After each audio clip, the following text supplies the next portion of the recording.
3, 2, 1. Welcome back to Mama Mystery. I am your host, Kelly. And I'm the co-host, Austin. And I don't know shit about crime, and she knows a lot about crime. And I do have a bit of a cold going on, so I do apologize for the way I sound and probably sound pretty congested. And I am super tired. But guess what? Austin is in a really good and hyper mood, so he's going to really balance me out. I'm just high on life right now.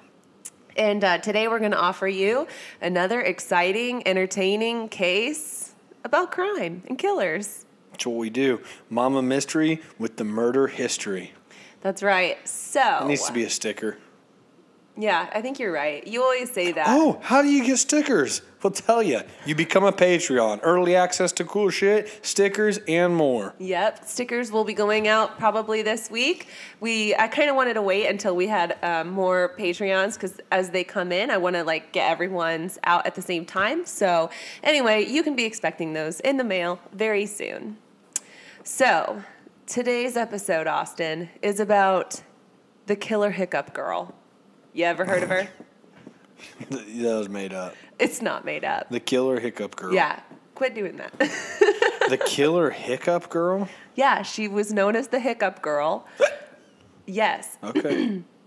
So back in 2007, Jennifer Mee, otherwise known as the hiccup girl, was making the rounds through national morning shows like Good Morning America and The Today Show for an unrelenting case of the hiccups. Fake. She was hiccuping up to 50 times per minute. Oh my gosh, this is such horseshit already. She reportedly tried tons of remedies, but to no avail. And then finally, the hiccups stopped after she started taking medicine for Tourette's syndrome. And so apparently the hiccups were kind of like a tic from Tourette's. Do you believe it? You know, I don't know. I think so I see on social media, specifically TikTok, this pick-me type of girl. You know, there's always the pick-me girl. And she's always just vying for attention no matter how she can get it. Mm-hmm. And I kind of got that energy from Jennifer Mee. I felt like she was a bit of a pick-me girl. But then again, she was bullied in school for this. So, I mean, I don't know. Has anyone ever suffered from an unrelenting case of the hiccups? Not me, not anyone I know. I don't know. Maybe I'm wrong. Somebody's going to say, 1 star, they made fun of people who have the hiccups. But cancel culture. How do you get rid of hiccups? I just say, hey, I will hope these stop, and they go away eventually. Okay, I learned a trick. My dad taught me this when I was a kid. You drink from a cup from the opposite end of the cup. So, you put your mouth on the opposite end of the cup, and then, you have to tilt your head forward and kind of drink upside down, and it gets rid of them. Maybe it's just a distraction to get rid of them. I've heard it all.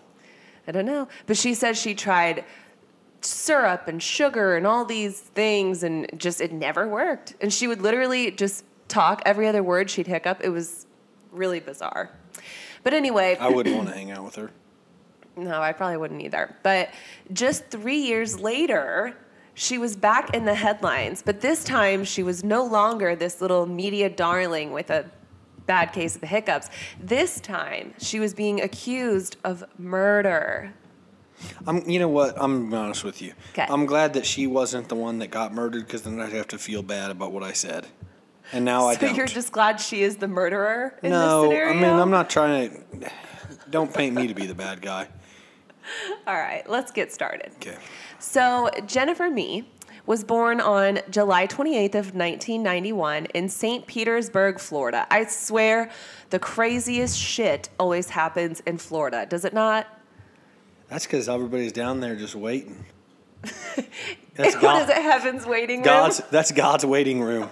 All the retired folks down there sitting on the beach, melting. God's waiting room. America's basement.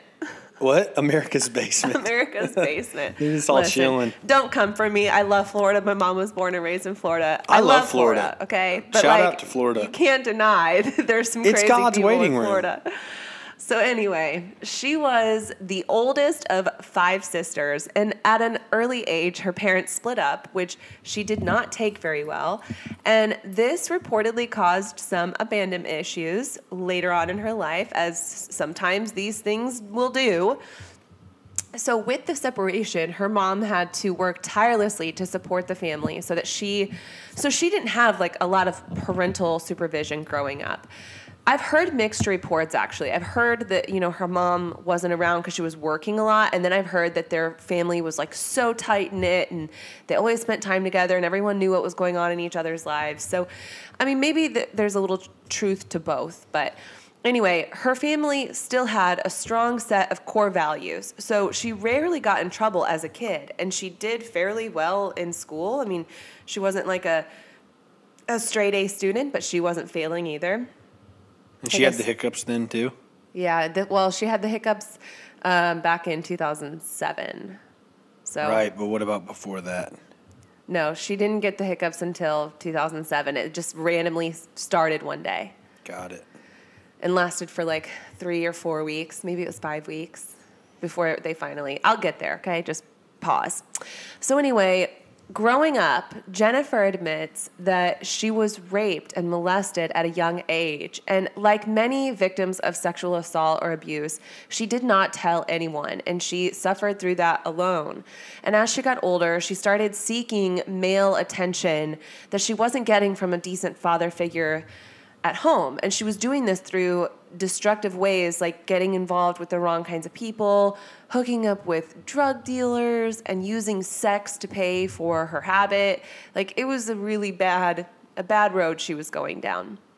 She desperately craved attention because somehow, and I feel like we see this a lot, we always call it like these daddy issues, but somehow this attention she got from males, whether it was positive or negative, was somehow validating like her self-worth. I feel like you see it all the time. But anyway, when she finally got this relentless case of the hiccups at age 15, people were fascinated by it, and that kind of like catapulted her into the spotlight for just a moment. It started with a local newspaper running a story on her, and then within days, she was being interviewed by Meredith Vieira on the Today Show. But like I said earlier, once her hiccups ceased, so did the attention.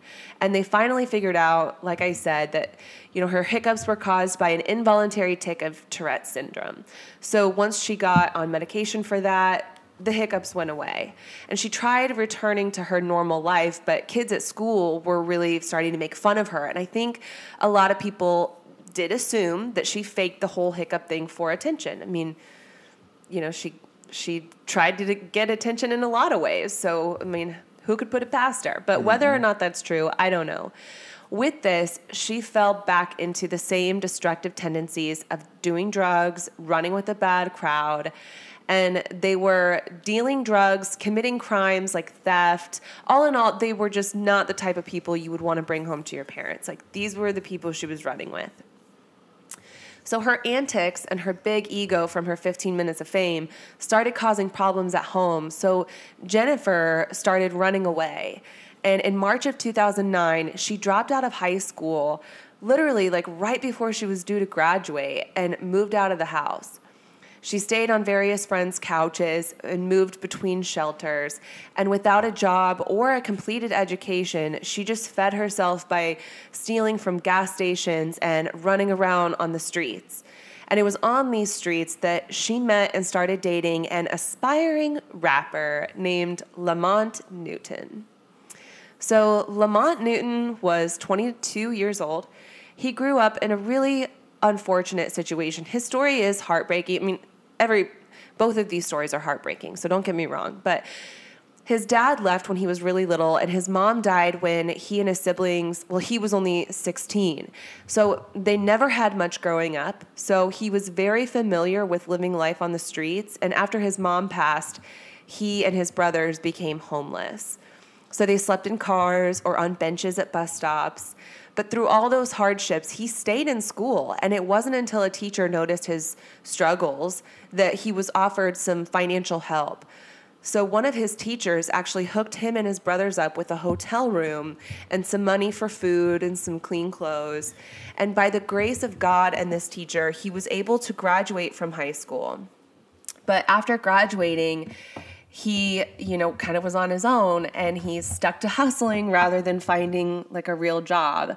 And that's when he met LaRon Rayford. So they started running together, and this kind of led to like a group of kids on the street. It's not, I wouldn't call it necessarily like a gang. It was just this one tight-knit group of friends that all kind of lived on the street. So Jennifer was, of course, a part of this group. She and Lamont really hit it off, became a couple, and with him being like the ringleader of this group, she kind of effectively became like the queen of the group, right? Because she's with the ringleader. So it gave her like this new sense of pride and entitlement. She quickly learned how to hustle, how to deal drugs, how to make money. And by the fall of 2010, Lamont and Jennifer were able to afford an apartment downtown in St. Petersburg with his running buddy, LaRon Rayford, and his girlfriend, Jenny Sharon. So they literally would spend their days hustling to make money and then their nights partying just to spend it all away. Man, I wish they would spend their days hustling to make money and then find themselves an apartment and then get a job and then get out of hustling. And it'd be like, man, the drug hustle got me to a better life. And that's really unfortunate that they did it, but they made their way out. Yeah, at least they made the best of it. Yeah. But they pissed the money away. It's just choice after choice at this point. Choices. So anyway, on the evening of October 23rd, 2010, a man was walking his dog in the neighborhood of Jennifer and Lamont's apartment, and he came upon a man who he thought was just a transient sleeping in an alleyway who, maybe he needed some help. He seemed to be like passed out. His dog snuck up to the man to sniff around, and the man lying on the ground did not budge. So that's when the dog walker, called the police for help. So when the police arrived to the scene, they knew almost immediately that this was not a transient homeless man, as he was actually dressed in really nice clothes. But they also noticed that his pants were unzipped and unbuttoned, pulled down below his crotch. The pockets of his pants had been pulled out, and his polo shirt was stained with blood after he had clearly been shot. So he had actually been shot 3 times in the chest and once in the arm. He was also found with a backpack on, and his hand was wrapped around one of the straps of his backpack. And his Vespa scooter was also nearby.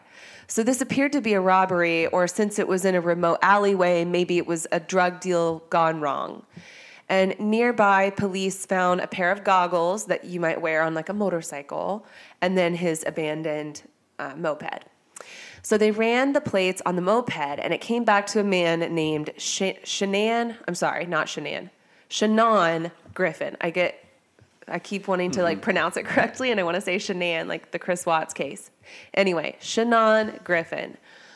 Police went to this address that was listed for Shannon Griffin, and it was an apartment that he shared with his cousin, Doug Bolden. And they broke the news to Doug. He was absolutely stunned. Of course, Shannon was a talented high school football player who moved from Mississippi just 1 year earlier after his family was uprooted due to Hurricane Katrina. So Shannon was a good kid who worked full-time at Walmart. He was very proud of his job. He did not do drugs because of the drug testing that his job would randomly require. And he didn't have anything on his criminal record whatsoever. So he really was a good kid. He worked really hard to pay his dues. And it was actually his cousin who encouraged him to get out and have some fun, because all he ever did was work. So on the night of October 23rd, Shannon did just that. He got dressed up to go out, but didn't tell Doug where he was going or who he was meeting up with. He just had a hunch that he was meeting up with a girl because he looked really nice and he was drenched in cologne, according to his cousin. He kind of joked about it. He was like, my whole apartment stunk like cologne when he left because he used so much. So without much to go on, police pull Shannon's cell phone records, and it showed that the last person he spoke to on the phone last night was a phone number registered to LaRon Rayford. So they look him up and find that he has an extensive criminal record, and his address is nearby. So they go to the address, nobody answers, but the neighbors admit that rumors had been swirling around the complex that LaRon was involved in a homicide and that he didn't act alone. And what's crazy is like this is all happening within like the first 48 hours. Like you always hear the first 48 are the most important, but this is all happening within the first 48 hours. If I'm not mistaken, it was actually happening within the first 24 hours. Like it was that fast. That's wild. So the rumor was that LaRon had a male accomplice, and this neighbor didn't know his name, but knew that he was the boyfriend of the hiccup girl, Jennifer Mee. So investigators had already gone to So she had already had her fame of the hiccups. Yes. Yep, this is after, 3 years later. So investigators had gone to the listed address where LaRon, Lamont, and Jennifer were supposedly living, but nobody answered. So they came up with a plan to canvass the entire complex and go door to door. And just as they're driving through the complex, they spot Jennifer walking with a friend. And right at that time, police get word that they know which apartment the boys are in. So they're knocking on the door of that apartment, and of course nobody is answering, but they can see movement in the apartment. So police threatened to break the door in if they didn't come out, and LaRon and Lamont opened the door and surrendered and came outside. So as LaRon and Lamont are being put in the back of the squad cars, Jennifer runs up, and she's all emotional, of course, begging to say goodbye to her boyfriend, and then she offers to go to the station herself. So at the station, LaRon is telling them everything that went down. And his first version of events was that he and Lamont were walking in the alleyway and just happened to walk up on Shannon. And a fight broke out for whatever reason, and shots were fired. Like, he just made it a pretty simple story. But police, of course, knew that there had to be more to this story. And with Jennifer Mee in the next room, LaRon came clean about what really happened. And he told investigators that Jennifer, maybe in an effort to gain some street cred, concocted this plan to meet a guy online, seduce him a little bit, and make plans to meet up so that they could rob him. So, which would explain his pants being down and meeting and his phone call and everything else. Sure, yeah. So she got on a social networking site called Moco Space. Had you ever heard of that? I had never heard of that. I know of MySpace, but I had never heard of Moco Space. Never heard of it.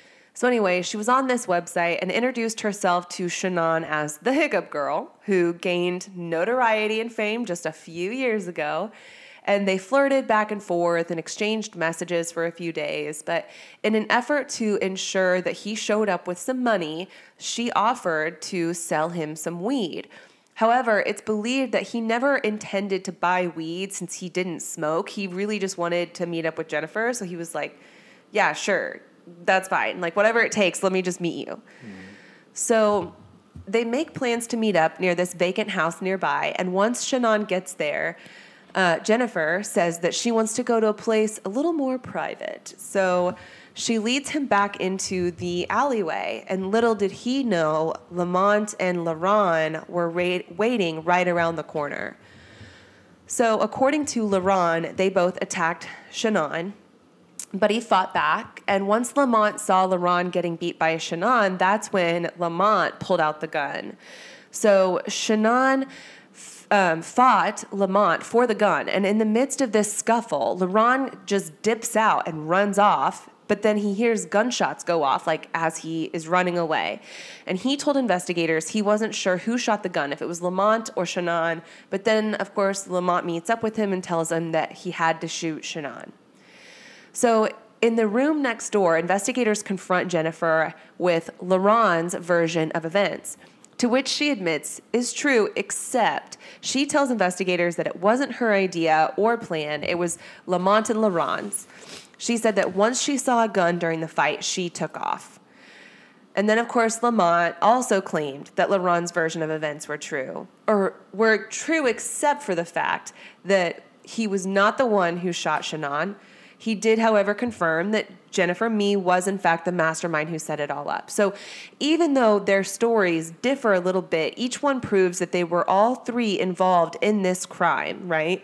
And, of course, nobody is admitting or taking ownership to who pulled the trigger. But in the state of in Florida, it doesn't matter who pulled the trigger. When someone ends up dead in the midst of a crime, each person involved in that crime that ended in murder is culpable for that murder. They are quite literally guilty by association. So each one of them was charged with first-degree murder.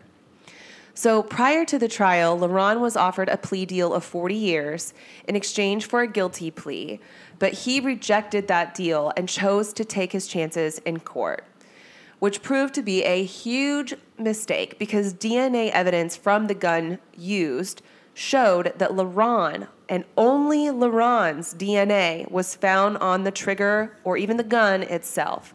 So this, of course, proves that it was LaRon that pulled the trigger. So he was found guilty of first-degree murder, sentenced to life in prison without the possibility of parole. And if he had just pled guilty, he would have only gotten 40 years.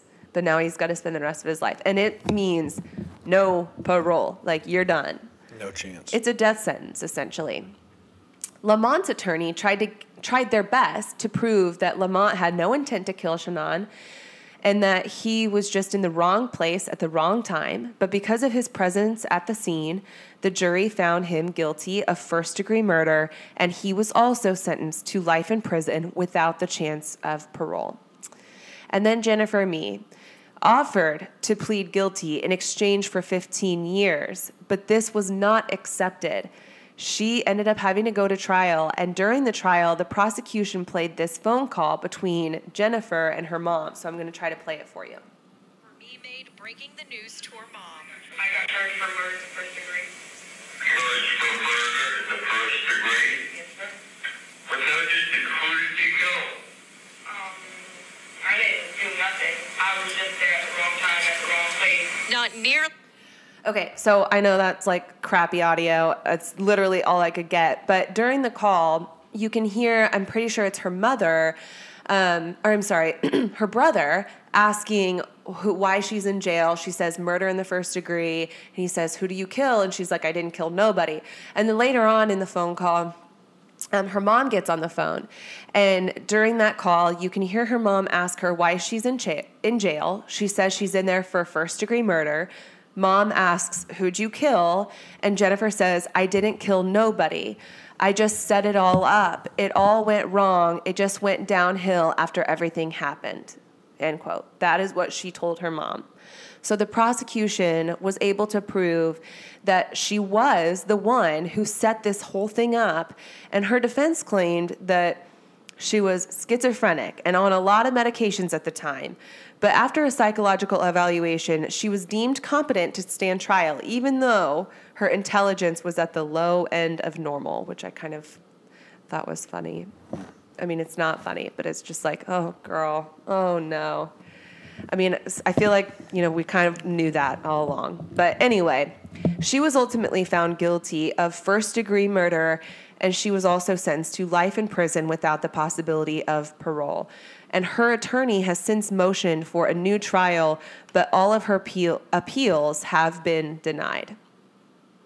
So I just thought this case was really interesting for a couple of reasons. One, because you see this girl go from essentially being this little media darling, and she's on the Today Show and Good Morning America, and she's like, oh, this poor girl has the hiccups, like that sucks, but she also kind of seems annoying, but whatever, that's besides the point. Mm-hmm. And then she gets charged with this murder, and I just find it so wild that even though she didn't pull the trigger, and maybe it was never a plan to actually kill him, maybe it was just a plan just to rob him, and she wasn't the one who made that decision to pull the trigger, she still gets life in prison. I mean, And she did set it all up, though. She set up the meeting. I get what you're saying. It's kind of like I don't know. I mean, I think her character was definitely shit. Oh, for sure. And so it's not like we're really missing out on anybody out there free.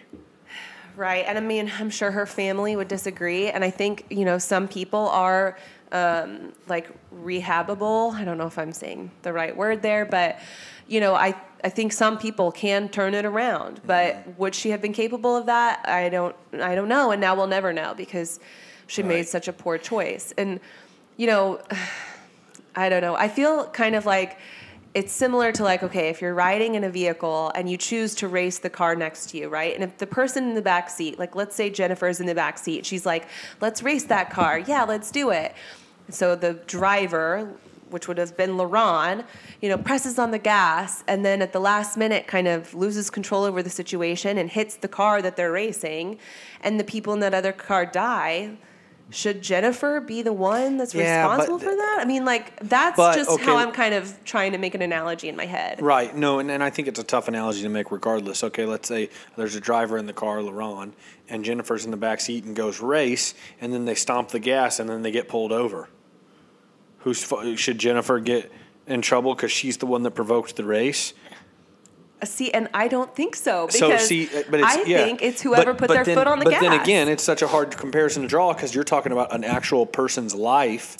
Yeah. So it's a whole nother ballgame. So but I think it's too hard. If you start racing the person next to you and then... It's too hard to draw a comparison. Though, the person wasn't agreeing to this race either. So, the person that died. So, I mean, I don't know. It's I was too just hard to trying draw to a think of an comparison. analogy, and that was probably a shitty one. I'm sorry, guys. But, I was just trying to think, man, it's kind of crazy, though, that, even though, she planned this shitty plan, right, to rob a guy, an innocent guy who had his whole life ahead of him, was a good kid. She planned to rob him, and that sucks, and you should serve some time for that. But it wasn't her plan for this guy to, lose his life, and now she has to spend the rest of her life in prison. So, I mean, I don't know. I completely understand when I say this that I'm probably on the insensitive side of things, but I don't think we're missing out on a lot being on the streets with Jennifer Me being locked up. And you know what? She's probably she just chuck along there in prison and make some friends in there, and at least she gets to live. I don't know. At least she gets to live. The whole claim that pisses me off is the whole claim, which I've talked about before, of I'm a psycho. I don't know. Right, when people claim, oh, I just wasn't in my right mind. I've never been able to get on board with that. And the last thing I'll say is if your 15 minutes of fame was because you had hiccups, it's a pretty shitty life. Yeah, I mean, if that's really, the peak of your whole career as a person, as a human being...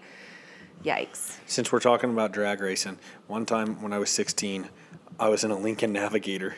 And I was in a family member's Lincoln Navigator. I was 17 maybe. And I was next to a car and we, quote unquote, raced off the line when the light turned green. Mm-hmm. But it's a Lincoln Navigator and it was super heavy and not fast. And... I'm just imagining this. Right behind me, there was a cop. SUV. Oh my God, Austin. And it lit me up, and I literally got through the intersection and took a right into Walgreens, and I pulled in. And he goes, "Did your parents not teach you to check your rearview mirror for a cop before you engage in a drag race?" And I said, "I'm in a Navigator." I'm in a town car. I said, "I'm in a Navigator," and he said, "What's your point?" And I said, "You think I'm drag racing in a Navigator?" And he said, "Do I have stupid written on my forehead?" I so badly wanted to say yes, but I didn't. If anyone doubts this story, I can promise you it's true. Austin has a mouth, and he's not always afraid to use it. So I definitely believe your story, babe. I do. Mama, mystery, out. Bye. I can't do a high pitch. I have a cold. Bye.